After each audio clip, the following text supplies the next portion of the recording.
The roadside stand एक गरीब किसान के छोटे से ठेले की कहानी है जो वो अपने पुराने घर के सामने लगाता है।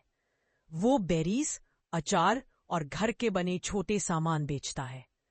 उसके बोर्ड ठीक से पेंट भी नहीं होते, पर उनमें उसकी मेहनत और उम्मीद दिखाई देती है। किसान भीख नहीं मांगता, उसकी सिर्फ इतनी छोटी सी ख्वाहिश है कि शहर के अमीर लोग जो तेज गाड़ियों में हाईवे से गुजरते हैं थोड़ी देर रुककर कुछ खरीद ले। उन्हें लगता है कि कुछ शहरी पैसा मिल जाए तो उनकी जिंदगी थोड़ी बेहतर हो सकती है।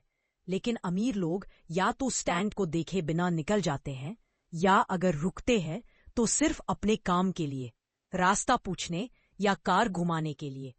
कोई भी उनकी मेहनत की असल मदद नहीं करता। ये पोएम गरीबों की उम्मीद और अमीरों की बेपरवाही के बीच का तेज कॉन्ट्रास्ट दिखाती है। Explanation. The Roadside Stand highlights the sharp contrast between the lives of poor rural people and the wealthy urban population. The poem describes a small, shabby roadside stand set up by a poor farmer's family in front of their old house. They sell simple items such as wild berries, crook-necked squash, and other homemade products. Their poorly painted signs, with reversed letters, reveal their lack of sophistication, but also their genuine effort to attract customers. The owners of the stand do not beg for charity. They only hope that the rich city travelers speeding along the highway will stop briefly and buy something.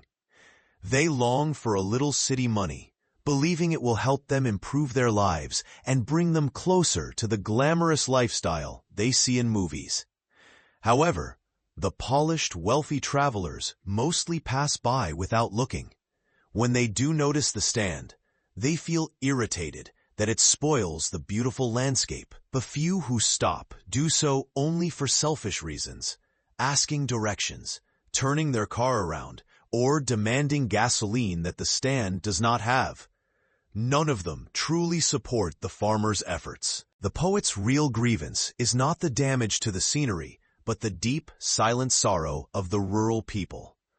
They sit all day in almost prayerful hope for just one customer, showing their innocent and desperate longing for a better life.